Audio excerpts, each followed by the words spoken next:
Praise the lord. యేసుక్రీస్తు ప్రభువు నామం పేరిట మీకందరికీ శుభములు కలుగునుగాక. దేవుని నామమునకు మహిమ కలుగునుగాక.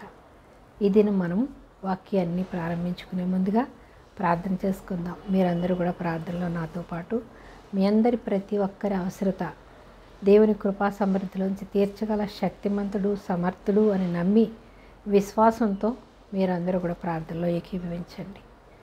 ప్రార్థన చేసుకుందాం. మహాగణుడివి, మహోన్నతుడివి, సర్వాంతర్యామివి, సర్వసృష్టికర్తమైనటువంటి మా ప్రభువా, మా దేవా, మా రక్షక, మీకే స్తుతులు, స్తోత్రములు స్తోత్రములు స్తోత్రములు వందనములు చెల్లిస్తున్నాం ప్రభువా. అల్పులము అయోగ్యులైన మమ్మల్ని మీరెంతగానో ప్రేమించి ఆదరించి రక్షించి అయ్యా మీ సజీవ రెక్కల్లో ఉంచి గత వారం నుంచి ఈ వారం వరకు అయ్యా మీ కృపలో మమ్మల్ని భద్రపరిచిన మా తండ్రి, మా యేసయ్యా, మీకే స్తోత్రాలు ప్రభువా. ఎంతో మందికి లేనటువంటి అర్హత, ధన్యత మాకు ఇచ్చారు. అయ్యానికి స్తోత్రాలు.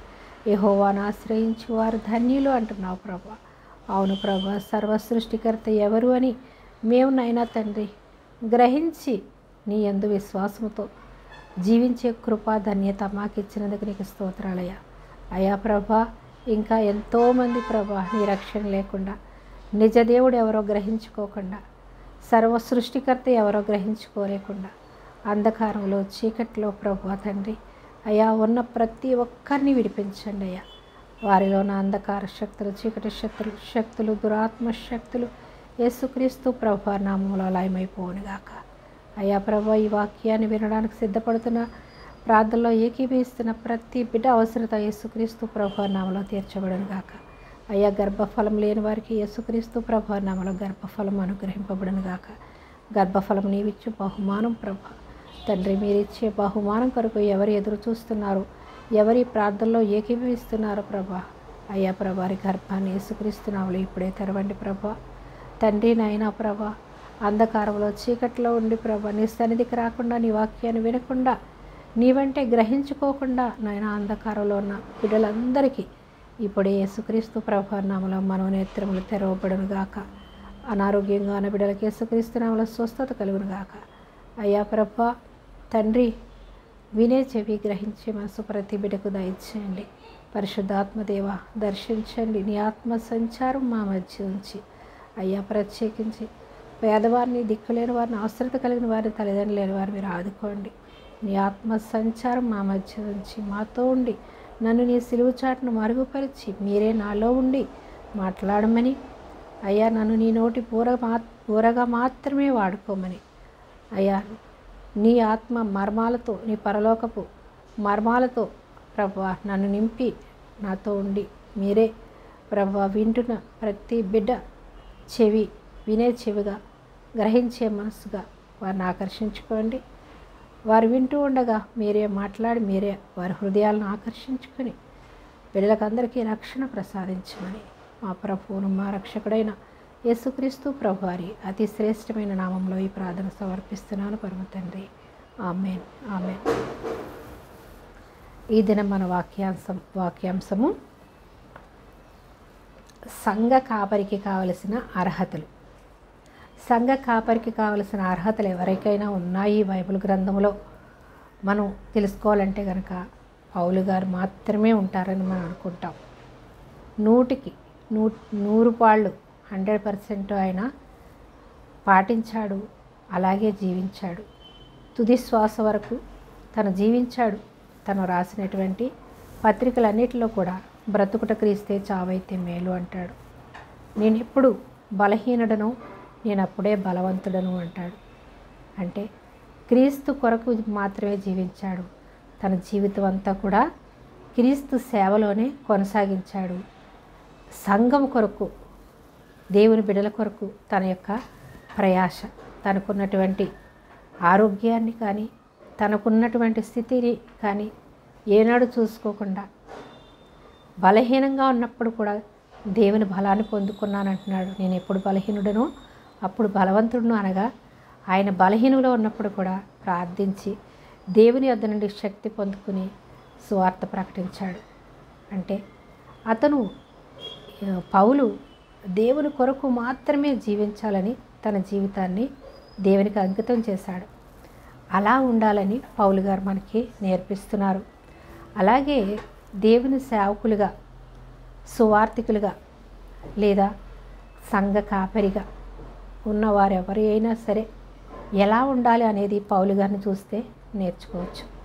అంటే మనము ఇతరులకి బోధిస్తున్నామంటే మనం ఎలాగున్నాము అనేది కూడా మనం గ్రహించుకోవాలి.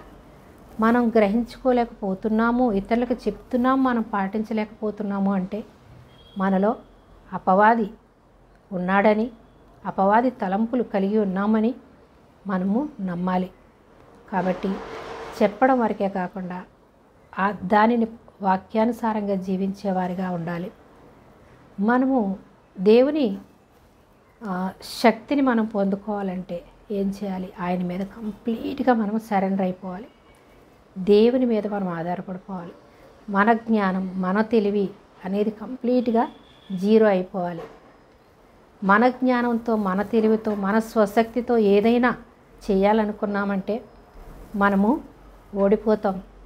కాబట్టి మనము దేవుని వాక్యం బోధించాలన్నా, సువార్త ప్రకటించాలన్నా, విశ్వాసులుగా మనము జీవించాలన్నా మనం ఏం చేయాలి? మన సొంత జ్ఞానం అనేది కంప్లీట్గా మనము పక్కన పెట్టాలి, తీసివేయాలి. దేవుని చిత్తానికి మనము లోబడాలి, దేవుని వాక్యానుసారంగా జీవించాలి. అప్పుడే మనము ఆయన శక్తిని మనం పొందుకుంటాము. ఆయన మనలో ఉంటాడు, మనతో ఉంటాడు, మనల్ని నడిపిస్తాడు. మనల్ని అపవాది హస్తాలకు చిక్కుకోకుండా ఆయన రెక్కల చాటున, దేవుని రెక్కల చాటున మనల్ని భద్రపరుస్తాడు. కాబట్టి మనము జ్ఞానులము, మనం ఏదైనా చేయగలుగుతాము అనేది కంప్లీట్గా చచ్చిపోవాలి. క్రీస్తు ఎలాగైతే సిలువలో చనిపోయాడో మనము ఎలాగ నూతన జన్మ, నూతన ఆత్మ మనం కలిగి జీవించాలంటే ఏం చేయాలి? మనం బాప్తిస్మం అనేటటువంటి ఆ కార్యంలో మనం చనిపోవాలి. ఆ నీళ్ళలో మనం ఎప్పుడైతే మునుగుతామో కంప్లీట్గా మన గత జీవితాన్ని, పాప రోత జీవితాన్ని ఆ నీటిలో మనం విడిచిపెట్టాలి. విడిచిపెట్టకుండా రక్షణ పొందినా ఇంకా అదే పాపంలో మనం ఉంటున్నాము అంటే మనం కంప్లీట్గా దేవుని వాక్యం మనకు అర్థం కాలేదని, దేవుని వాక్యాన్ని మనం అన్వయించుకోలేకపోతున్నామని మనం గ్రహించుకోవాలి. అప్పుడు ఏం చేయాలి? ఎక్కువ ప్రార్థన చేయాలి. ప్రార్థన చేసినప్పుడు దేవుడు మనకు బయలుపరుస్తాడు. పరిశుద్ధాత్మ దేవుడు మనలో ఉండి మాట్లాడతాడు. నువ్వు ఈ తప్పు చేస్తున్నావు, నువ్వు ఇలా ఉన్నావు, నువ్వు ఇలా ఉండొద్దు, నువ్వు ఇలా ఉండాలి, నీలో ఈ తప్పు ఉంది, నువ్వులో నీకు ఇది మంచిది కాదు అని, మంచేదో చెడేదో మనం గ్రహించుకునే విధంగా పరిశుద్ధాత్మ దేవుడు మనలో ఉండి మనతో మాట్లాడతాడు. ఒక పక్క మంచి, ఒక పక్క చెడు ఉంటుంది మన హృదయంలో. అపవాది ఒక పక్కన ఉంటాడు, దేవుని ఆత్మ ఒక పక్కన ఉంటాడు. దేవుని ఆత్మ ఎప్పుడు మనకి పనిచేస్తుంది? దేవుని చిత్తానుసారంగా నడుచుకున్నప్పుడు, దేవుని వాక్యానికి లోబడినప్పుడు, మనము ప్రార్థన మీద ఆధారపడినప్పుడు, మనకున్న ప్రతి సమస్య కూడా మొదటిగా మనుష్యులకు కాకుండా దేవునికి చెప్పుకున్నప్పుడు మనము దేవుని మీద ఆధారపడిన వాళ్ళం అవుతాం. మనకి ఏమైనా సమస్య వచ్చిందంటే మనలో మనం కృంగిపోతూ ఇతరులకి, స్నేహితులకు, అలాగే మన కుటుంబీకులకి చెప్పుకుని మనం సతమతం అవుతూ వాళ్ళని బాధ పెట్టకుండా ఉండాలి అంటే మనం ఏం చేయాలి? మొదటి స్థానం దేవుడికి ఇవ్వాలి, మొదటి సమయాన్ని దేవుడికి ఇవ్వాలి. మనకున్న ప్రతి అవసరత మొదటిగా మనము ఆత్మీయులకి, మన కుటుంబీకులకి చెప్పుకుంటాం. కానీ మొదటిగా దేవునికి చెప్పిన తర్వాత మనము మన కుటుంబీకులతో కూడా పంచుకోవాలి. కుటుంబీకులతో పంచుకోవాలన్నా కూడా మొదటిగా దేవునికి ఇవ్వాలి. ఎప్పుడు ఇవ్వగలుగుతాం? దేవుని మీద కంప్లీట్గా మనము ఆధారపడినప్పుడు, దేవుని శక్తిని మనం అనుభవించినప్పుడు, దేవుని శక్తిని మనం గ్రహించుకున్నప్పుడు, ఆయన ఎంత గొప్ప దేవుడో మనం తెలుసుకున్నప్పుడే మనం దేవుని మీద ఆధారపడతాం. లేదంటే మన స్వనీతిని, మన జ్ఞానాన్ని ఆధారం చేసుకుని మనం జీవించినప్పుడు అపవాది మనల్ని అనేక సమస్యల్లో, అనేక శోధనలో పడవేస్తూ ఉంటాడు. అనేకసార్లు అనేక సమస్యలు, అనేక శోధనలు నేను కూడా ఎదుర్కొని ఉన్నాను. ప్రతి విశ్వాసి, ప్రతి మానవులు ఎదుర్కొంటూనే ఉంటారు. కానీ వాటిని జయించే సామర్థ్యం ఎప్పుడొస్తుంది? దేవుని మీద ఆధారపడినప్పుడు. అపవాది తంత్రాలు మనం ఎరగని వారము కాదు అని పౌలు ఎఫెసీ పత్రికలో రాస్తాడు, 6వ అధ్యాయం 12వ వచనంలో. 6వ అధ్యాయం అంతా ఉంటుంది. అపవాది తంత్రాలను ఎదిరించాలంటే మీరు సర్వాంగ కవచాలను ధరించుకోవాలి అంటాడు. అంటే ప్రార్థన అనేటటువంటి కవచాన్ని మనము ధరించుకోవాలి. విశ్వాసం అనేటటువంటి డాలును ధరించుకోవాలంటాడు. మరి ముఖ్యంగా మనకి విశ్వాసం ఉండాలి. విశ్వాసం ఉంటే మనం అన్నిటినీ జయిస్తాం. విశ్వాసం ఉంటేనే మనం దేవుని దగ్గరికి వస్తాం. విశ్వాసం ఉంటేనే మనము దేవుని రాజ్యంలోనికి వెళ్తాం. విశ్వాసం ఉంటేనే మనము యేసయ్యను దగ్గరికి వస్తాము. మనం రక్షణ పొందుకుంటాం. విశ్వాసం లేకుండా దేవునికి ఇష్టడైనట అసాధ్యము అని దేవుని వాక్యం సెలవిస్తుంది. అందుకని అన్నిటికన్నా ముఖ్యం ఏదంటే విశ్వాసము. దేవుని మీద మనము నమ్మకం ఉంచడమే. దేవుని మీద మనం ఎప్పుడైతే నమ్మకం ఉంచుతామో ప్రతీది కూడా మనకి సాధ్యమవుతుంది. పరలోక రాజ్యానికి వెళ్ళడానికి కూడా మనకి సాధ్యమవుతుంది. అంతేకాని మన స్వనీతి, మన జ్ఞానము అనేది కంప్లీట్గా జీరో అయిపోవాలి. మనం దేవుని మీద కంప్లీట్గా సరెండర్ అయిపోవాలి. మనల్ని మనం హెచ్చించుకునేది మనసు ఎవరిది? సాతానిది. కాబట్టి మనల్ని మనం హెచ్చించుకోవడం కానీ, మనల్ని మనము గొప్పగా ఇతరులు పొగిడినప్పుడు మనము గర్వించేవారుగా ఉండొద్దు. సమస్త మహిమ మాత్రం దేవునికే చెందాలి. ప్రతి విషయంలో దేవునికే చెందాలనేటటువంటి మాట, ఆలోచన, తలంపు మనలో ఉండాలి, మనతో ఉండాలి. మనం ఎప్పుడు కూడా దేవునికి లోబడాలి, దేవునికే ఘనత చెందేవారుగా ఉండాలి. కానీ మనం అసలు ఏ విషయంలో గర్వపడేవారుగా కానీ, ఘనతను పొందుకునేవారుగా కానీ మనం ఉండకూడదు. మనల్ని ఎవరైనా పొగిడినప్పుడు అది సమస్తము దేవునిదే, నాది కాదు అని పౌలు ఎలా చెప్పగలిగాడు, మనము కూడా అలాగే చెప్పగలగాలి. అయితే ఇదేనో 2 కొరింథీ 12వ అధ్యాయం 13వ వచనం 14వ వచనం నుంచి చూద్దాం. 14వ వచనం చూద్దాం. ఇదిగో ఈ 3వసారి మీ యొద్దకు వచ్చుటకు సిద్ధముగా ఉన్నాను. వచ్చినప్పుడు మీకు భారముగా ఉండను. మీ సొత్తును కాదు, మిమ్మునే కోరుచున్నాను. పిల్లలు తల్లిదండ్రుల కొరకు కాదు, తల్లిదండ్రులే పిల్లల కొరకు ఆస్తి కూర్చదగినది కదా అంటున్నాడు. ఏమంటున్నాడు? 3వసారి వస్తున్నాడు. ఎక్కడికి? కొరింథీ సంఘానికి. అంటే అతను 2 సార్లు వచ్చి ఉంటాడు. ఈ కొరింథీలో సంఘాలని తీతుతో, తిమోతితో, ఆయన శిష్యులతో నడిపిస్తూ ఉన్నాడు. ఆయనే సంఘాలను కట్టి ఆయన శిష్యులైనటువంటి నమ్మకమైనటువంటి తిమోతి, తీతు ఇంకా అనేక మంది ఆయన శిష్యులతో ఆ యొక్క సంఘాలు నడిపిస్తూ ఉంటూ ఆ కొరింథీ పట్టణానికి 3వసారి వస్తున్నాను అంటున్నాడు. అంటే 2 సార్లు వచ్చి వెళ్ళాడు. ఇంకా ఏమంటున్నాడంటే 13వ వచనంలో, నేను మీకు భారముగా ఉండకపోతినని విషయంలో తప్ప మరి ఏ విషయంలో మీరు ఇతర సంఘముల కంటే తక్కువ వారైతిరి? నేను చేసిన ఈ అన్యాయమును క్షమించండి అంటున్నాడు. ఏమంటే నేను మీకు భారముగా ఉండకపోతిని అంటే పౌలు గారు భారముగా ఉండలేదు. ఆయన సువార్త పని చేస్తూ ఒకరికి భారముగా ఉండకూడదని ఆయన డేరాలు కుట్టుకుంటూ ఆయన ఖర్చుల కొరకు ఆయన సంపాదించుకుంటేనే ఆయన సువార్త ప్రకటించాడని వ్రాయబడి ఉంది. అంటే నేను మీకు భారంగా ఉండకుండా ఉన్నాను అంటే మీ దగ్గర నేనేమీ తీసుకోలేదు, నేను మీ నుంచి నేనేమీ ఆశించలేదు, కాబట్టి నేను అన్యాయం చేశాను అని నవ్వుతా సరదాగా అనుండవచ్చు అంతే. అంతేకాని ఏమంటున్నాడు? నేను మీకు భారముగా ఉండకపోతేనని విషయంలో తప్ప, నేను మీకు భారముగా ఉండకపోతేనని విషయంలో తప్ప నేను మరి ఏ విషయంలో మీరు ఇతర సంఘాల కంటే తక్కువ వారైతరి అని ప్రశ్నిస్తున్నాడు. మీకు భారంగా లేను అదొక్కటే తప్ప మిగిలిన సంఘాల కన్నా మీరేం తక్కువ వారైతరి అంటే నేను దేవుని వాక్యాన్ని ఉన్నట్టుగా మీకు బోధించి దేవుని వాక్యానికి నేను లోబడి మీరు లోబడే విధంగా నేను నడిపిస్తున్నాను. కాకపోతే నేను మీ మీద ఆధారపడలేదు, మీ నుంచి నేనేం ఆశించలేదు, మీ నుంచి నేనేం తీసుకోలేదు, అదొక్కటే నేను చేసిన తప్పు అంటున్నాడు. అంటే అది ఆయన వ్యంగ్యంగా నవ్వుతూ అన్నాడు తప్ప వేరే విధంగా కాదని మనం అర్థం చేసుకోవాలి. అయితే కిందేమంటున్నాడు? 3వసారి మీ యొద్దకు వస్తున్నాను, వచ్చినప్పుడు మీకు భారముగా ఉండను. నేను ఇప్పుడు వరకు లేను, ఇప్పుడు కూడా మీకు నేను భారముగా ఉండను.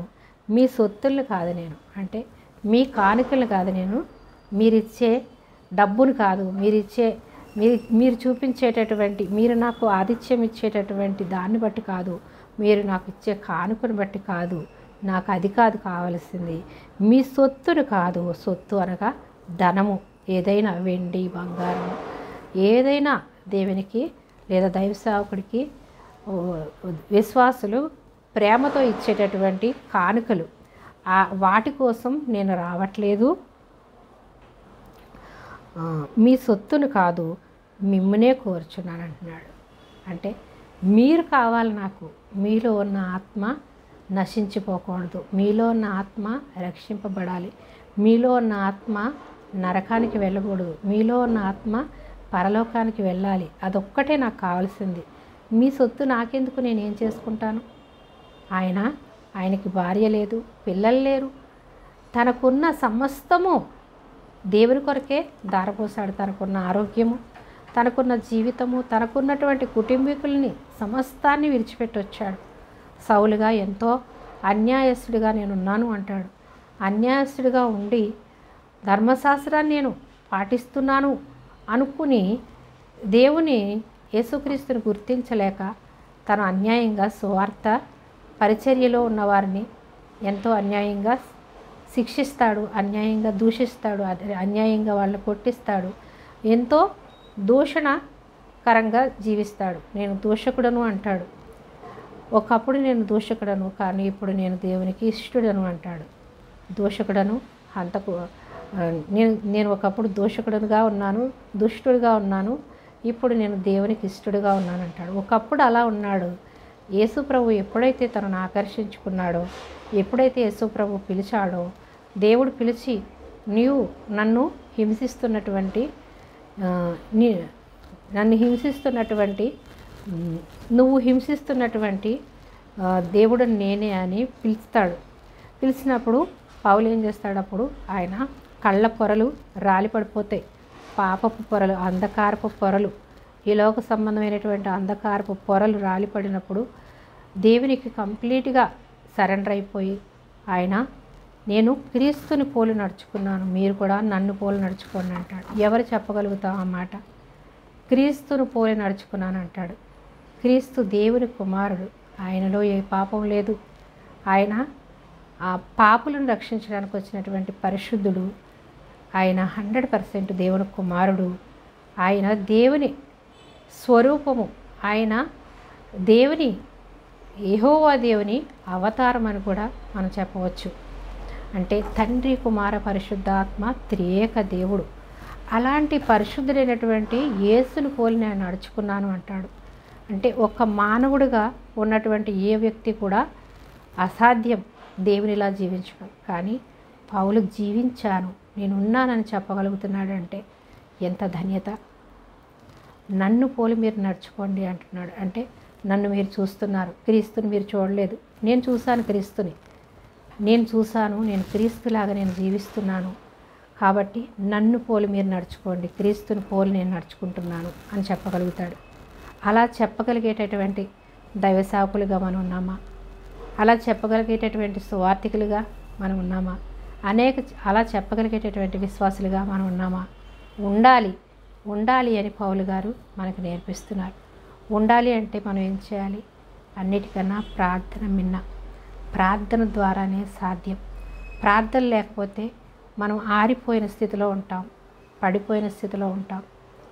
మండే పొయ్యిలో మనము ఇదివరకు కట్టె పొయ్యిలు ఉండేవి, కట్టెలు పొయ్యిలు ఉండేవి.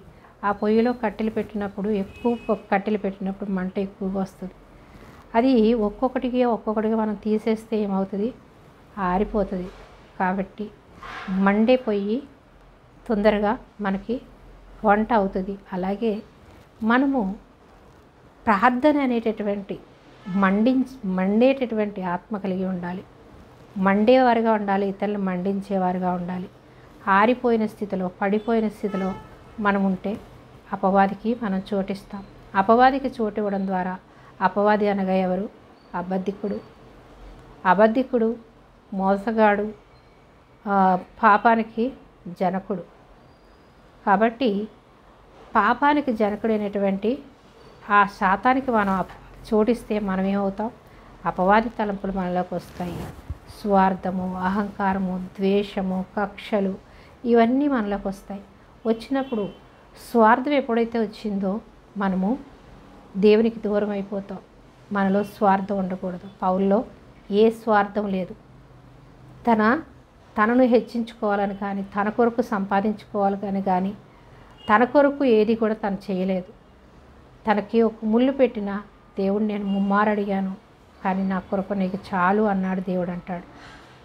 అయితే మనము ఎంత బలహీనమైనప్పటికీ కూడా దేవునిలో బలవంతులుగా ఉండాలి అంటే మన స్వశక్తిని, మన స్వరీతిని మనం ఆధారం చేసుకున్నప్పుడు మనల్ని దేవుడు బలవంతులుగా చేస్తాడు. మనల్ని నిత్య నూతన యవ్వన బలంతో నింపుతాడు. దావీదు మహారాజు రాసినట్టు మనల్ని నిత్య నూతన యవ్వన బలముతో నీటి కాలువ యారన నాటబడినటువంటి చెట్టు వలె ఫలిస్తూ ఉంటారు. కాబట్టి ఆయన చిత్తానికి మనం లోబడినప్పుడు ఆయన మనల్ని నడిపిస్తాడు, మనల్ని బలపరుస్తాడు, మనల్ని ఆదరిస్తాడు. అపవాది చేతులకు చిక్కుకోకుండా మనల్ని నడిపిస్తాడు.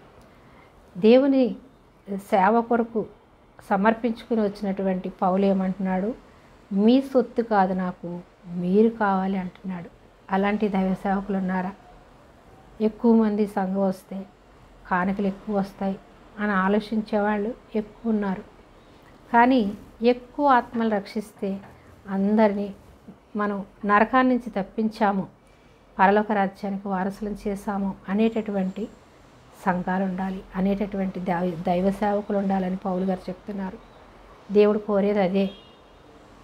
స్వనీతిని, స్వలాభాన్ని ఆశించి చేసేది సేవ కాదు అని పౌలు గారు చెప్తున్నారు. మీ సొత్తు నాకొద్దు, నాకు మీరు కావాలి అంటున్నాడు. ఇంకా చూద్దాం 14వ వచనాన్ని. మీ సొత్తుని కాదు మిమ్మునే కోరుచున్నాను, పిల్లలు తల్లిదండ్రుల కొరకు కాదు, తల్లిదండ్రులే పిల్లల కొరకు ఆస్తి కూర్చోబడదగినది కదా.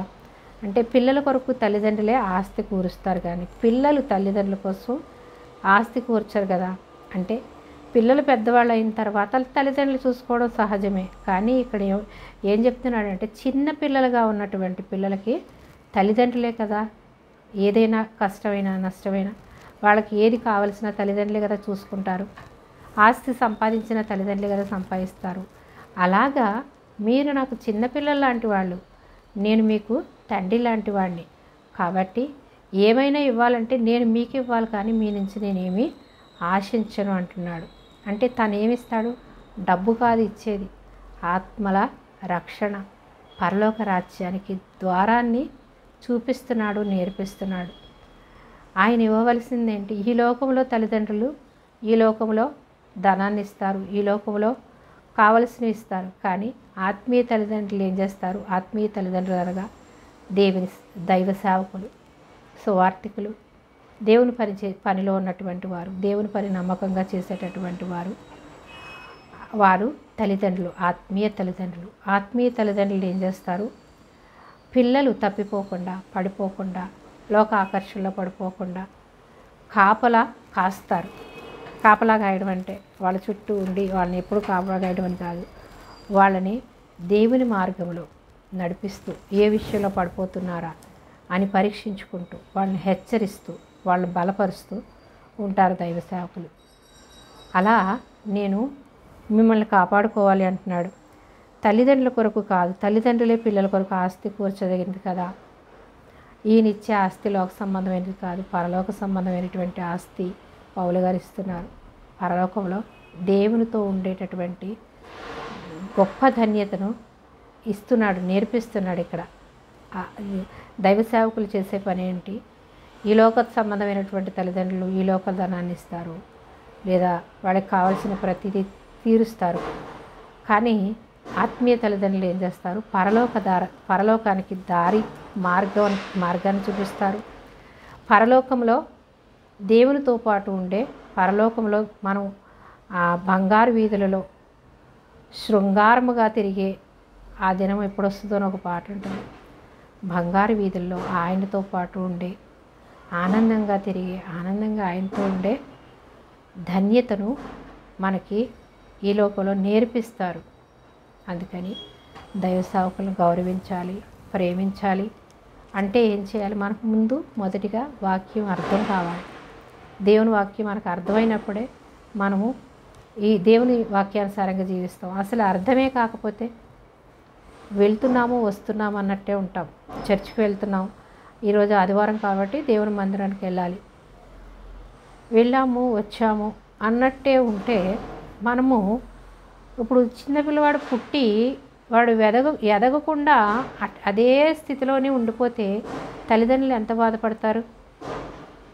దేవుడు ఎంత బాధపడతాడు? మొదటిగా తల్లిదండ్రులు, దేవుని ప్రేమ తల్లిదండ్రుల్లో ఉంది కాబట్టి ఈ లోక తల్లిదండ్రులు ఆ పసిపిల్లవాడు ఎదగకపోతే ఎంతో బాధపడతారు. అలాగే దేవుడు ఏం చేస్తున్నాడు? మనం ఎప్పుడు పసిపిల్లల్లాగే వెళ్ళాము వచ్చాము అని. చిన్నపిల్లలప్పుడు ఏం చేస్తారు? ఒక పలక పట్టుకెళ్తారు, ఒక పెన్సిల్ తీసుకెళ్తారు, ఒక స్లేట్ పలప్పలు తీసుకుని వెళ్తారు. చిన్నప్పుడు అది పట్టుకెళ్తారు, పట్టుకొస్తారు. వాళ్ళు ఏం చదువుతున్నారో వాళ్ళకే తెలియదు. అలాగే ఇంకా పెద్ద అయ్యాక కూడా అలా పలక మోసుకెళ్ళి పలక తీసుకుని వస్తే తల్లిదండ్రులు ఆనందిస్తారా? వాళ్ళు ఏదో లోపం ఉన్నట్టే కదా. వాడికి బ్రెయిన్ ఎదగట్లేదు, బాడీ ఎదగట్లేదు అంటే వారిలో లోపం ఉన్నట్టే. కాబట్టి అలా లోపం ఉన్నటువంటి పసిపిల్లల్లాగా మీరు ఉండొద్దు అని నేర్పిస్తున్నాడు. మీరు కావాలి నాకు, నేను మీకోసం, మీ సొత్తు నాకొద్దు అని చెప్తున్నాడు. కాబట్టి మనం ఎలా ఉండాలి? ఎదుగుతూ ఉంటే తల్లిదండ్రులు ఎలా ఆనందపడతారో అలాగే ఆత్మీయంగా విశ్వాసులు ఎదగాలి, దేవుని పిల్లలు ఎదగాలి. ఎప్పుడు వెళ్ళాము వచ్చాము అన్నట్టు ఉండకుండా ఈరోజు ఆదివారం అయిపోయింది వెళ్ళాము వచ్చాము అన్నట్టుంటే మనం ఏమి నేర్చుకుంటున్నాం? మనం ఫలిస్తే ఇతరులకి ఫలభరితంగా ఉంటాం మనం. అంతేకాని మనము ఫలించకుండా ఇతరులకు ఆశీర్వాదకరంగా ఉండకుండా మనం ఎదగని స్థితిలోనే ఉండిపోతే దేవుడు ఆనందించడు. కాబట్టి మనము దేవుని వాక్యానికి లోబడాలి అంటే ప్రార్థన చాలా అవసరం. నాకు వాక్యం అర్థం కావట్లేదు ప్రభా, దేవుని మందిరానికి వెళ్తున్నాను వస్తున్నాను, కానీ ఎందుకు వెళ్తున్నానో ఎందుకు వస్తున్నానో నాకు అర్థం కావట్లేదు, నాకు అర్థమయ్యే విధంగా నాకు నేర్పించు ప్రభా అని ప్రార్థన చేయాలి. ఏమంటున్నాడంటే, కాబట్టి నాకు కలిగినది 2 కొరింథీ 12:14 చూస్తున్నాం మనం. పిల్లల కొరకు తల్లిదండ్రులే పిల్లల కొరకు ఆస్తి కూర్చోదగినది కదా. కాబట్టి నాకు కలిగినది యావత్తు మీ ఆత్మల కొరకు 15 2 కొరింథీ 12:15 చూద్దాం. కాబట్టి నాకు కలిగినది యావత్తు మీ ఆత్మల కొరకు బహు సంతోషముగా వ్యయపరిచెదను. మీ ఆత్మల కొరకు నాకు కలిగినది, తనకేం కలిగి ఉన్నది? దేవుని శక్తి, ఆయనకి ఏముంది అంటే ఆత్మల వరాలు ఉన్నాయి, పరలోక మర్మాలు, పరలోకాన్ని చూసి వచ్చినటువంటి పౌలు గారు 12 ఉంటుంది. 14 సంవత్సరాల క్రితం ఒక ఏమంటాడంటే,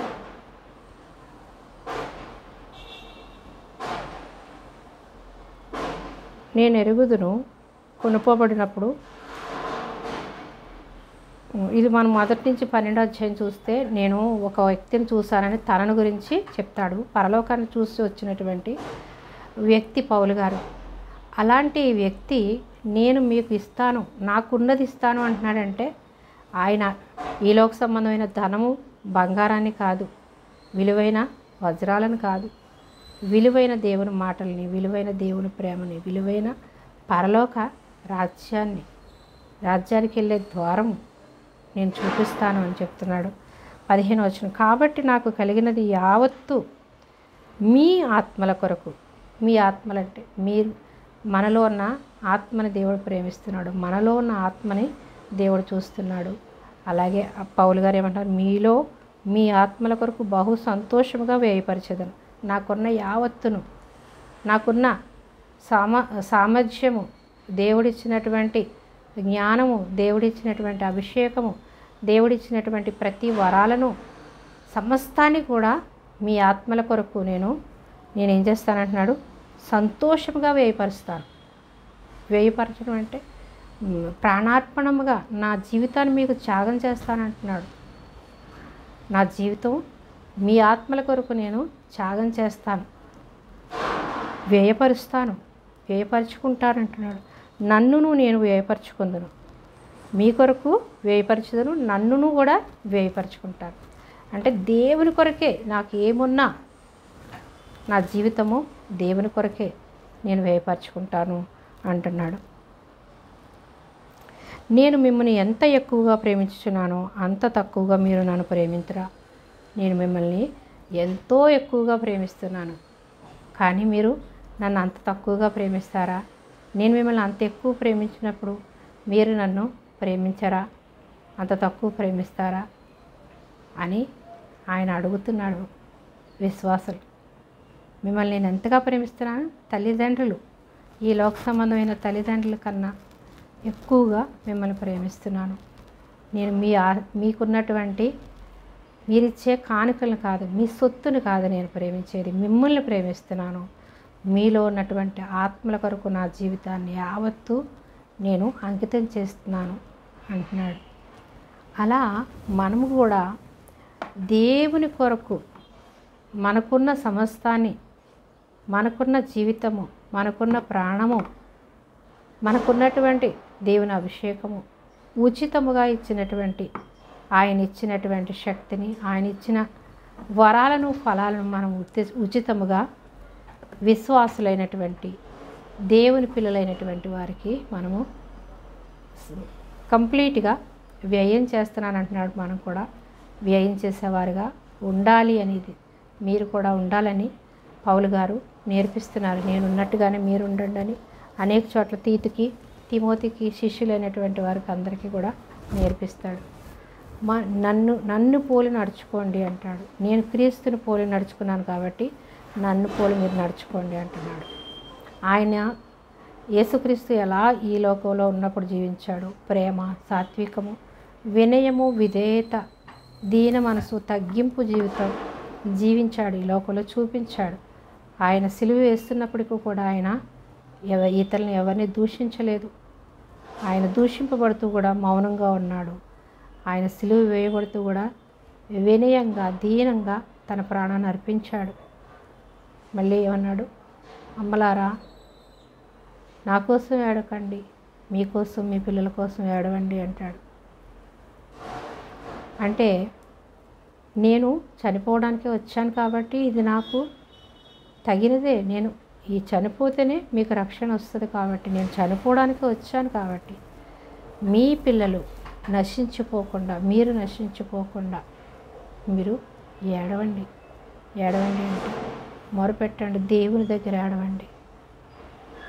మా పిల్లలు నశించిపోకుండా రక్షించు ప్రభువా అని తల్లిదండ్రులైనటువంటి వారందరూ కూడా ప్రార్థించాలి. అలాగే ఆత్మీయ తల్లిదండ్రులైనటువంటి దైవ సేవకులు కూడా ఆత్మీయ పిల్లల కొరకు ప్రార్థించాలి, దేవుని దగ్గర మొరపెట్టాలి, ఏడవాలి అంటున్నాడు. అంటే దేవుని వాక్యానికి మనం లోబడి జీవించాలి. కానీ ఈ లోకంలో మనం ధనం కోసం కానీ, పేరు ప్రఖ్యాతుల కోసం కానీ మనం ఏది చేయకూడదని పౌలు గారిని చూసి మనం నేర్చుకుంటాం. అయితే 16వ వచనం, అది అలా ఉండనీయుడి, నేను మీకు భారముగా ఉండలేదు కానీ యుక్తి గలవాడనై మిమ్మును తంత్రముల చేత పట్టుకుంటుని అని చెప్పుదురేమో. నేను మీ వద్దకు పంపిన వారిలో ఎవరి వలన నేను మిమ్మల్ని మోసపుచ్చి ఆర్జించుకుంటున్నా. ఏమంటున్నాడంటే మమ్మల్ని మీరు తంత్రాలతో, తెలివితేటలతో ఉన్నాడు అనుకుంటున్నారేమో. అంటే ఒకప్పుడు కానుకలు తీసుకురండి, కానుకలు తీసుకోమని చెప్పాడు. ఎక్కడ? ఇజ్రాయెల్ దేశంలో ఒకసారి చెప్పినట్టు వీళ్ళు పౌలు గారు చెప్తున్నారనమాట. అప్పుడు నేను తీసుకున్నది తంత్రాలతో చెప్తున్నాడు, ఏమీ మీ దగ్గర తీసుకోను కానీ అంటున్నాడు అనుకుంటున్నారేమో. నేను అది తీసుకున్నది కూడా నా కోసం కాదు, అక్కడ సంఘంలో అవసరతల కొరకు అని చెప్తున్నాడు. అంటే కానుకలు ఇవ్వడం తప్పని కాదు, అడగడం తప్పని కాదు. కానుకల మీద దృష్టి పెట్టడం అనేది తప్పు, డబ్బు మీద దృష్టి పెట్టడం అనేది తప్పు, డబ్బు కోసం సువార్త ప్రకటించడం అనేది తప్పు, డబ్బు కోసం దేవుని సేవ చేయడం అనేది తప్పు. దేవుని సేవ చేయాలంటే మీరు కావాలి, నాకు మీ సొత్తు కాదంటున్నాడు. అంటే ఆత్మలు నశించిపోతున్నటువంటి ఆత్మల కొరకు భారభరితమైన సేవ చేసేవారుగా ఉండాలి. కానీ వారి యొక్క ధనాన్ని ఆశించేవారుగా, వారి కానుకలను ఆశించేవారుగా, వారి కానుకలను చూసేవారుగా ఉండకూడదు అని పౌలు గారు మనకు నేర్పిస్తున్నారు. నేను అలా ఉన్నాను కాబట్టి మీరు కూడా అలా ఉండండి అంటున్నాడు. ఇంకా మనము 2 కొరింథీ పత్రిక 6వ అధ్యాయము 11వ వచనం చూద్దాం. ఓ కొరింథీయులారా, అరమర లేకుండా మీతో మాట్లాడుచున్నాను. ఓ కొరింథీయులారా, అరమర లేకుండా మీతో మాట్లాడుచున్నాను. మా హృదయము విశాలపరచబడి ఉన్నది. మీ ఎడల మా అంతఃకరణము సంకుచితమై ఉండలేదు, కానీ మీ అంతఃకరణమే సంకుచితమై ఉన్నది. మీ ఎడల మాకున్న అంతఃకరణము ప్రతిఫలముగా మీరును మీ హృదయములను విశాలపరచుకొనుడి. మీరు నా పిల్లలని మీతో ఇలాగ చెప్పుచున్నాను. అంటే మీ హృదయాలను ఇరుకుగా ఉంచుకోకండి, విశాలపరచండి. విశాల హృదయం ఎవరికి ఉంటుంది? ఇచ్చే మనసు ఎవరికి ఉంటుంది? విశాలమైన హృదయం ఉన్న వాళ్ళకే ఇచ్చే మనసు ఉంటుంది. ఇరుకైన మనసు అనగా ఇరుకు ద్వారాన్ని ప్రవేశించే వారు పరలోక రాజ్యానికి వెళ్ళరు. విశాల మార్గంలో ప్రవేశించండి అంటాడు యేసుప్రభు. అంటే మన హృదయం ఎలా ఉండాలి? ఇరుకుగా ఉండకూడదు, విశాలమైన హృదయం ఉండాలి. విశాలమైన హృదయం ఉన్నప్పుడే మనం ఇతరుల్ని ప్రేమించగలుగుతాం. కాబట్టి మీరు విశాల హృదయాన్ని కలిగి ఉండండి, ప్రేమించేవారుగా ఉండండి. దేవుని ప్రేమను మీరు పొందుకుని దేవుని ప్రేమను ఇతరులకు చూపించేవారుగా ఉండండి అని పౌలు గారు మనకు నేర్పిస్తున్నారు. కాబట్టి మన హృదయం ఎలా ఉండాలి? హృదయ శుద్ధితో ఉండాలి, విశాలమైన హృదయం కలిగి ఉండాలి, ఇతరుల్ని ప్రేమించేవారుగా ఉండాలి. దేవుని సేవకులు ఎలా ఉండాలి? వారి ఆత్మలు నశించిపోకూడదని, వారి ఆత్మలు బలపడాలని, ఏ ఒక్కరూ కూడా నామకార్థ క్రైస్తవులుగా ఉండకూడదని, వస్తూ వెళుతూ ఉండేవారుగా కాకుండా వాళ్ళు ఎలా ఉన్నారు, చంటి పిల్లలు ఎదగకపోతే తల్లిదండ్రులు ఎలాగైతే బాధపడతారో అటువంటి బాధ కలిగిన వారుగా దైవ సేవకులు ఉండాలి. ఆత్మీయ తల్లిదండ్రులైనటువంటి వారు ఉండాలి. తల్లిదండ్రులు ఎదగని పిల్లలను చూసి ఎలాగైతే బాధపడతారో అలాగే బాధపడేవారుగా ఉండాలి. మీ ఆత్మలు రక్షింపబడాలి అని పౌలు గారు ఆయన ఎంతో ప్రయాసపడుతున్నారు. నా జీవితం అంతా మీకోసం నేను వ్యయం చేస్తాను, మీకోసం నేను దేవుని కొరకు నేను నా జీవితాన్ని నేను అర్పించుకున్నాను, కాబట్టి మీ కొరకు నా జీవితాన్ని నేను వ్యయం చేస్తాను అంటున్నాడు. ఏమంటున్నాడంటే 15వ వచనంలో, కాబట్టి నాకు కలిగినది యావత్తు మీ ఆత్మల కొరకు బహు సంతోషంగా వ్యయపరుస్తాను. మీ ఆత్మల కొరకు అంటే ఆత్మ ఇంపార్టెంట్. ఈ శరీరానికి మరణం ఉంటుంది, కానీ ఆత్మకు మరణం ఉండదు. మనం మరణిస్తే నిత్యము యుగయుగాలు తరతరాలు నరకంలో ఉంటుంది.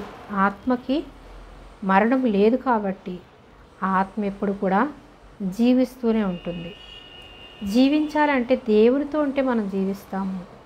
దేవునిలో లేకపోతే నరకంలో ఎప్పుడు మండుతూ ఉన్నటువంటి ఆ అగ్నిలో కాలుతూ ఆత్మ ఉంటుంది. కాబట్టి ఆ భయంకరమైనటువంటి మరణం నుంచి తప్పించడానికి యేసయ్య ఈ లోకానికి వచ్చాడు. కాబట్టి ఆ భయంకరమైనటువంటి మరణాన్ని తప్పించడానికి చేసేది సువార్త సేవ. కానీ ఈ సువార్త సేవ అనేది ఒక బిజినెస్ కాదు.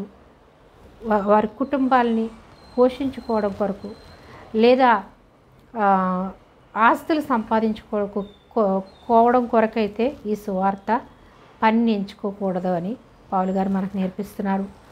కాబట్టి మనము దేవుని సేవ చేస్తున్న ప్రతి ఒక్కరు కూడా వాళ్ళ కానుకలు చూడకుండా వాళ్ళ ఆత్మలు నశించిపోకూడదని, వాళ్ళ ఆత్మలు బలపడాలని, వాళ్ళు రక్షింపబడిన ప్రతి ఒక్కరూ పరలోక రాజ్యంలో ఉండాలని, రక్షణ లేనివారు రక్షింపబడాలని కన్నీరు కార్చేవారుగా వారు ఉండాలి. దైవ సేవకులు పౌలు గారిని చూసి మనం నేర్చుకుంటాం. నేను క్రీస్తుని పోలి నడుచుకున్న ప్రకారం మీరు కూడా నన్ను పోలి నడుచుకోండి అంటారు. మనము అలా జీవిస్తే దేవుని వాక్యానుసారంగా మనము నడిచినప్పుడు మన పిల్లలు తల్లిదండ్రుల మార్గంలోనే పిల్లలు నడుస్తారు. అలాగే దైవ సేవకులు దేవుని మార్గంలో దేవుని ప్రేమను చూపించినప్పుడే ఆ విశ్వాసులైనటువంటి వారు కూడా దేవుని ప్రేమ నేర్చుకుంటారు. దైవ సేవకులే స్వార్థంతో ఉంటే వాళ్ళు కూడా తప్పిపోయే పరిస్థితులు వస్తాయి. కాబట్టి అబద్ధ బోధకులు ఉంటారని, అబద్ధ బోధకులను చూసి మీరు అబద్ధ బోధ విన్నవాళ్ళు కూడా విన్నవారు కూడా నశించిపోతారని తెలియజేస్తుంది. కాబట్టి మనము గ్రహించుకోవాలి, తెలివి జ్ఞానం వివేకం కలిగి నడుచుకోవాలి. ఎక్కడో స్వస్థతలు వస్తున్నాయి అని ఆ స్వస్థతల కోసం దేవుడు నమ్ముకోవడం, స్వస్థతల కోసమే పరుగులెట్టేవారుగా ఉండొద్దు. స్వస్థపడడం తప్పని కాదు. యేసుప్రభు వారు స్వస్థపరిచినప్పుడు అనేక మంది ఆయన వెంట వెళ్ళారు, స్వస్థతల కోసమే వెళ్ళారు. కానీ ఇప్పుడు కూడా ఆయన వరాలను ఫలాలను పొందుకొని జీవించండి అన్నాడు.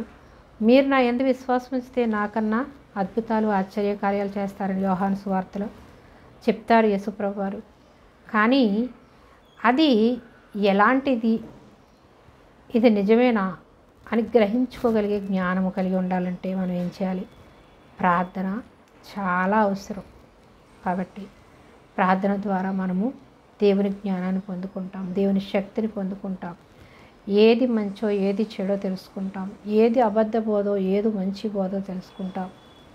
కాబట్టి దేవుని వాక్యానుసారంగా జీవించాలంటే ప్రార్థన ద్వారా మాత్రమే సాధ్యం. మనం ఎప్పుడు మనకి ఏది కొదువుగా ఉన్నా దేవుని యొద్ద మనం అడిగినప్పుడు పొందుకుంటాం. నీకు జ్ఞానం కొదువుగా ఉందా అడుగంటున్నాడు. ఏ జ్ఞానం? ఈ లోక సంబంధమైన జ్ఞానం కోసం కాదు. మన యొక్క పౌరస్థితి ఈ భూలోకంలో లేదు. మన పౌరస్థితి పరలోకమందు ఉంది. కాబట్టి పరలోక రాజ్యానికి వారసులం అవ్వాలంటే, పరలోక మర్మాలు మనం తెలుసుకోవాలి అంటే, దేవుని వాక్యం మనకు అర్థం అవ్వాలి అంటే, ఏది నిజము ఏది అబద్ధం తెలుసుకోవాలి అంటే మనము ప్రార్థించాలి. ప్రార్థించినప్పుడు మనం పరలోక మర్మాలని దేవుడు మనకు బయలుపరుస్తాడు. మన మనోనేత్రాలు తెరవబడతాయి. మనోనేత్రాలు మూయబడి ఉన్నంతకాలం వాక్యము అర్థం కాదు ఎవరికైనా, రక్షింపబడిన వారికి కూడా. రక్షింపబడిన వెంటనే మన మనోనేత్రాలు తెరవబడిపోతే వాక్యం అర్థమవుద్ది అని చెప్పడం అబద్ధం. మనం ఎప్పుడైతే రక్షింపబడతామో వాక్యాన్ని తెలుసుకోవాలనేటువంటి తృష్ణ, ఆశ, పట్టుదల ఉండి ప్రార్థించినప్పుడు మాత్రమే పొందుకుంటాం. ఎక్కడో మీటింగ్స్ జరిగితే అక్కడ వెళ్ళిపోయి వినేసినంత మాత్రాన నీకు అర్థం కాదు. కానీ దేవుణ్ణి అడగాలి. ప్రార్థించినప్పుడు ఎక్కువగా పరిశుద్ధ గ్రంథాన్ని చదివినప్పుడు అర్థమవుతుంది తప్ప నువ్వు ఎక్కడ మీటింగ్ జరుగుతుంటే అక్కడ పారిపోయినంత మాత్రాన నీకు జ్ఞానం రాదు. దేవుడు నీతో మాట్లాడు. వినడం ద్వారా విశ్వాసం వస్తుంది. కానీ దేవుని మర్మాలు తెలుసుకోవాలి అంటే, దేవుని ఆత్మ నీలో పనిచేయాలి అంటే పరిశుద్ధాత్మ దేవుడు మనలో ఉన్నాడు. ఆ పరిశుద్ధాత్మ దేవుడిని మనం అడిగి పొందుకోవాలి. నీకు బీరువాలో డబ్బులున్నా ఆ డబ్బులు నీకు తీసుకోవడం రాకపోతే, నీ దగ్గర కీ లేకపోతే ఎంత డబ్బు ఉన్నా వ్యర్థం. అలాగే పరిశుద్ధాత్మ దేవుడు మనలో ఉన్నాడు. మనకన్నీ తెలియచెప్పడానికి సిద్ధంగా ఉన్నాడు. పరిశుద్ధ గ్రంథం మన చేతుల్లో ఉంది. కానీ మనము ప్రార్థన చేసి దేవుడిని అడగకపోతే మనం పొందుకోలేము.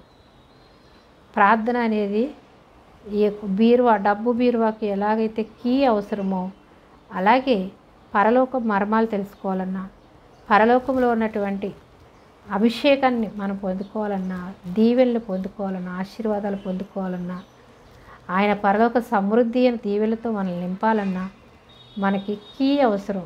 ఆ కీయే ప్రార్థన. బీరువాలో డబ్బు తీయడానికి కీ ఎంత అవసరమో దేవుని దగ్గర నుంచి మనం పొందుకోవడానికి ప్రార్థన అంత అవసరం. కాబట్టి మనము విడువక విసుగక సమయం ఉన్నప్పుడల్లా మోకరించి ప్రార్థన చేయాలి. మనం నడుస్తూ మాట్లాడుకుంటున్నాం కదా అంటే పని ఉన్నప్పుడు నడుస్తూ ప్రార్థన చేసుకోవచ్చు, మనసులో ధ్యానించుకుంటూ పనులు చేసుకోవచ్చు. కానీ మనము కొంత సమయాన్ని దేవునికి కేటాయించాలి. ప్రార్థన చేసినప్పుడే, మోకాళ్ళు వేసినప్పుడే మనకి అన్ని పరిశుద్ధాత్మ దేవుడు మనకి జ్ఞాపకాన్ని కలుగజేస్తాడు. ఏ విషయం అడగాలి, ఏ విషయం దేవుని దగ్గర మొరపెట్టాలి అని మనకి పరిశుద్ధాత్మ దేవుడు మనకి జ్ఞాపక శక్తిని ఇస్తాడు మోకాళ్ళు వేసినప్పుడు. అప్పుడే దేవుడితో మనం మాట్లాడతాము, దేవుని దగ్గర నుంచి మనం పొందుకుంటాము. దేవుని శక్తిని, దేవుని బలాన్ని, దేవుని ఆత్మను పొందుకొని పరలోక మార్గాలన్నిటినీ మనకి దేవుడు బయలుపరిచినప్పుడు మనము నింపబడి మన పిల్లల్ని నింపుకుంటాం, మనం ఇతరులని నింపుతాం. మనం నింపబడితేనే ఇతరులు నింపగలుగుతాం.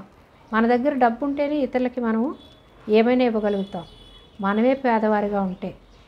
అంటే ఇది దేవుని వాక్యం అనేది ఆత్మీయ సంబంధమైంది కాబట్టి ఆత్మీయ వరాలు, ఆత్మీయ ఫలాలను మనం పొందుకుంటే ఇతరులకు మనం పంచుతాం.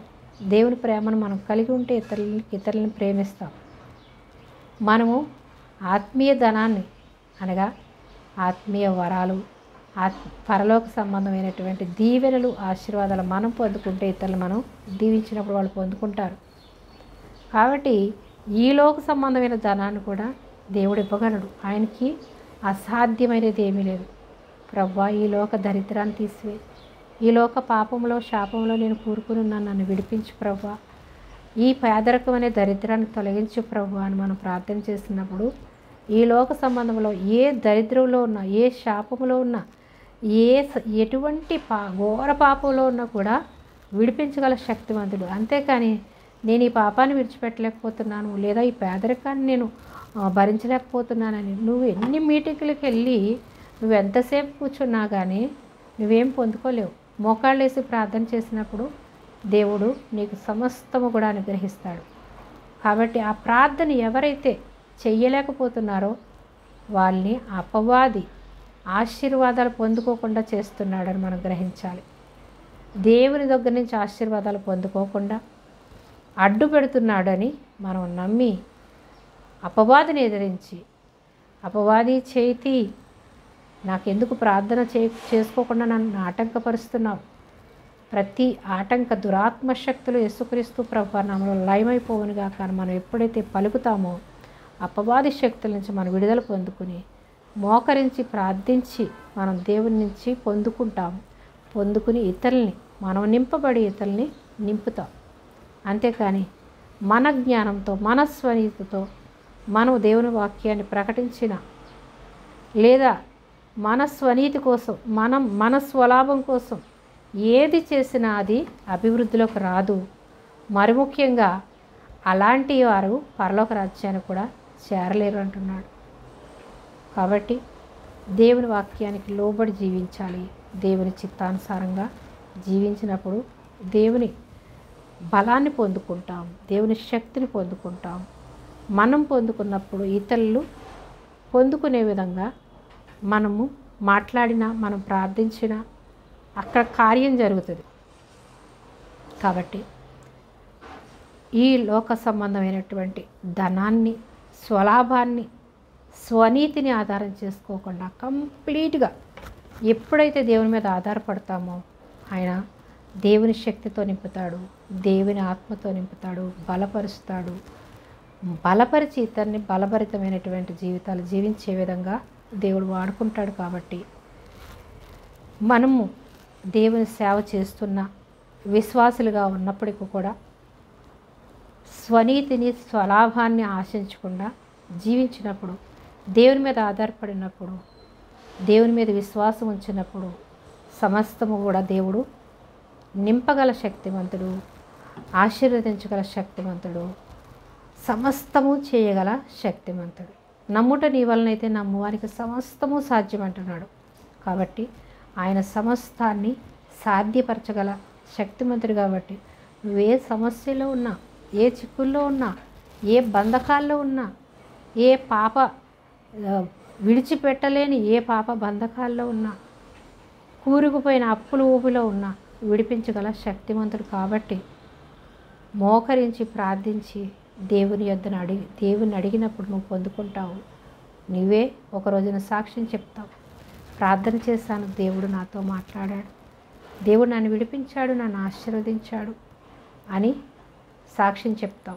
కాబట్టి దేవుని వాక్యం వింటున్నటువంటి సహోదరి సహోదరుడా, నువ్వే సమస్యలో ఉన్నప్పుడు కూడా దేవుడు నిన్ను విడిపించగల శక్తిమంతుడని నమ్మి ప్రార్థించినప్పుడు దేవుడు నేను తప్పకుండా విడిపిస్తాడు. కాబట్టి స్వనీతి స్వలాభంతో మనం ఏ పని చేయొద్దు. దైవ సేవకులుగా ఉన్నవారే కాదు, విశ్వాసులుగా ఉన్నవారే కాదు, సువార్త పనిలో ఉన్నవారే కాదు. దేవుడు బిడ్డలు దేవుడు పోషించుకుంటాడు. మనము డబ్బు మీద మనసు పెట్టకుండా దేవుని మీద ఎప్పుడైతే మనం ఆధారపడతామో దేవుడు పిల్లలు దేవుడు విడిచిపెట్టడు. సింహం పిల్లలైన ఆకలి కొంటాయి, కానీ నన్ను నమ్మిన వారు ఆకలి కొనరు అని దేవుని వాక్యం సామెతల గ్రంథంలో రాయబడి ఉంటుంది. కీర్తన 34లో ఉంటుంది. కీర్తన 34 సింహం పిల్లలైన ఆకలి కొంటాయి, కానీ యెహోవాను ఆశ్రయించిన వారు ఆకలి కొనరని ఉంది. అంటే దేవుని సువార్త పని, దేవుని పని చేసే బిడ్డలు దేవుడు పోషించుకోడా, అన్యుల్ని పోషిస్తున్నాడే, ఆకాశ పక్షుల్ని పోషిస్తున్నాడే, అందరినీ పోషించిన దేవుడు పని నువ్వు చేస్తుంటే నిన్ను పోషించుకోడా? దేవుడు అన్యాయస్తుడా? దేవుడు ప్రేమామయుడు, ఆయన కృపామయుడు. ఆయన కృపలో మనం జీవిస్తున్నాం, ఆయన దయలో మనం జీవిస్తున్నాం. కాబట్టి ఆయన దయ, ఆయన కరుణ, ఆయన కృప నీతో ఉండి నిన్ను నడిపించి నిన్ను పోషించుకుంటాడు. కాబట్టి దేవుని మీద ఆధారపడినప్పుడు తప్పకుండా అద్భుతాలు, ఆశ్చర్యకార్యాలు నీ ద్వారా జరిగిస్తాడు. నిన్ను బలమైన సాధనంగా వాడుకుంటాడు.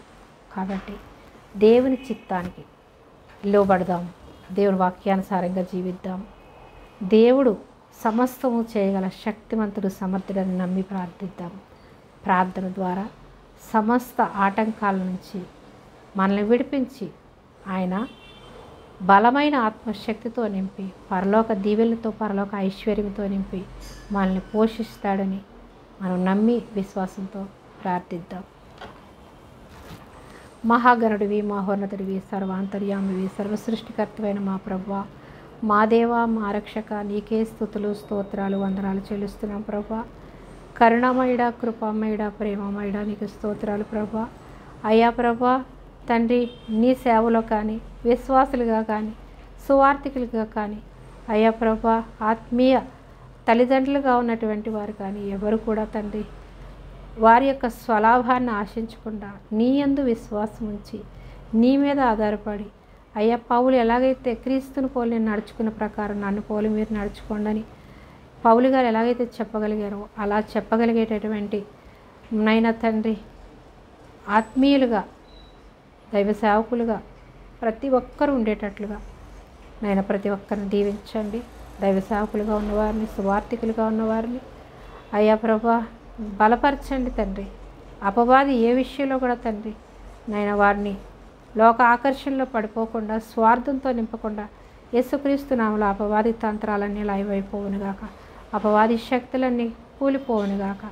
అయ్యా ప్రభా రక్షింపబడి నీ నామాన్ని అవమానపరిచేవారిగా ఉండకుండా నీ నామాన్ని మహిమపరిచేటటువంటి దైవ సేవకులుగా, సువార్థికులుగా, విశ్వాసులుగా, నీ బిడ్డలుగా తండ్రి నీ నామాన్ని ధరించుకున్నటువంటి బిడ్డలుగా నిన్ను పోలి నడుచుకునే ధన్యత ప్రతి బిడ్డకు, ప్రతి కుటుంబానికి, ప్రతి దైవ సేవకులకి, అయ్యా ప్రతి సంఘాలకి దయచేసి నీ నామాన్ని మహిమపరుచుకోమని, అపవాది శక్తుల, చీకటి శక్తుల నుంచి యేసుక్రీస్తు నామములో విడుదల దయచేయమని వేడుకుంటున్నాం తండ్రి. పరిశుద్ధాత్మ దేవ, నాతో ఉన్న దేవ, నాలో ఉన్న దేవ, నన్ను నడిపిస్తున్న దేవ, నాతో ఉన్న దేవ, నాతో మాట్లాడిన దేవ, విన్న బిడ్డలందరూ తండ్రి విశ్వాసంలో బలపడి నీ వాక్యానుసారంగా జీవించి స్వనీతిని, స్వలాభాన్ని ఆశించకుండా అయ్యా ప్రభా తండ్రి లోక ఆకర్షణలో పడిపోకుండా మీరు ఆకర్షించుకుని మీ ప్రేమతో, మీ దయతో, మీ కనికరంతో నింపి ప్రతి ఒక్కరిని బలపరిచి ఆదరించి రక్షించమని అయ్యా నీ విశ్రాంతి దినపు ఆశీర్వాదాలు ప్రతి కుటుంబం పైన, ప్రతి బిడ్డలపైన, ప్రతి సంఘాలపైన ప్రభా, ప్రతి దైవ సేవకులపైన, దైవ సేవకుల కుటుంబాలపైన, మా కుటుంబాలపైన, మా బిడ్డలపైన, లోకమంతటిపైన మెండుగా కుమ్మరించి భద్రపరచమని నీ మెండైన దీవెన ఆశీర్వాదాలు నిండుగా మెండుగా కుమ్మరించి మీరు అక్కడ పర్యంతము మేము స్థిరమైన మనసుతో ప్రభువా నిబ్బరంగానైనా నీ యందు నిబ్బరమైన మనసు కలిగి నాయన తండ్రి మేము ఎత్తబడేవారుగా, నీ యందు విశ్వాసం ఉంచి కనిపెట్టేవారుగా నీ అందే నిరీక్షణ కలవారిగా మేము ఉండే కృపా ధన్యత మాకు ప్రతి సార్వత్రిక సంఘానికి దయచేయమని, రక్షణ లేని బిడ్డలకు అందరికీ రక్షణ దయచేయమని, పేదరికంలో శాపంలో ఉన్న వారిని విడిపించి నీ ప్రేమతో, నీ దయతో, నీ కరుణతో నింపి మీరు ఆకర్షించుకుని మీ రక్షణ మార్గంలో నడిపించి మీ రాజ్య వారసులుగా చేసుకోమని, సమస్త మహిమ ఘనత ప్రభావాలు మీరే పొందుకోమని మా ప్రభు, మా ప్రియ రక్షకుడైనటువంటి యేసుక్రీస్తు ప్రభువారి అతి శ్రేష్టమైన నామంలో ఈ ప్రార్థన విన్నపాలన్నీ మీ పాద సన్నిధిలో సమర్పిస్తున్నాం పరమ తండ్రి. మా ప్రభు రక్షకుడైన క్రీస్తునామం పేరిట ప్రార్థిస్తున్నాను పరమ తండ్రి. ఆమేన్, ఆమేన్. హల్లెలూయా. స్తోత్రం. పరిశుద్ధాత్మ దేవా స్తోత్రం. ఈ దిన వాక్యాంశము మీరు విని మీరు బలపడినట్లయితే కనుక మీ సహోదరులకు, మీ స్నేహితులకు ఈ యొక్క వాక్యం షేర్ చేసి, వీడియో షేర్ చేసి మీరు కూడా దేవుని సువార్త పనిలో పాలుపంపులు పొందుకున్నట్లయితే మనమందరం కూడా ఒక దినము దేవుని రాజ్యంలో కలుసుకుంటాం. బలా నమ్మకమైన దాసురాలా అనిపించుకునేటటువంటి ధన్యత మనం అందరం పొందుకుందాం. ఈ లోకంలో మనం దేనిని ఆశించి సువార్త పని చేయట్లేదు. దేవుని దీవెనల కొరకు, ఆత్మల రక్షణ కొరకు, ఆత్మల భారము కొరకు మాత్రమే సువార్త పని చేస్తున్నామని నమ్మి మనమందరం కూడా నమ్మకంగా దేవునిలో ముందుకు సాగుదాం. మరొక వాక్యాంశంతో మళ్ళీ కలిసేంత వరకు తండ్రి అయినటువంటి దేవుని ప్రేమ, కుమారుడైనటువంటి యేసుక్రీస్తు ప్రభువారి కృప, పరిశుద్ధాత్మ దేవుని అన్యోన్య సహవాసము ఇప్పుడు ఎల్లప్పుడూ సదా మనతో సకల పరిశుద్ధులతోనూ ప్రజలందరితో ఉండునుగాక. ఆమేన్. Praise the lord.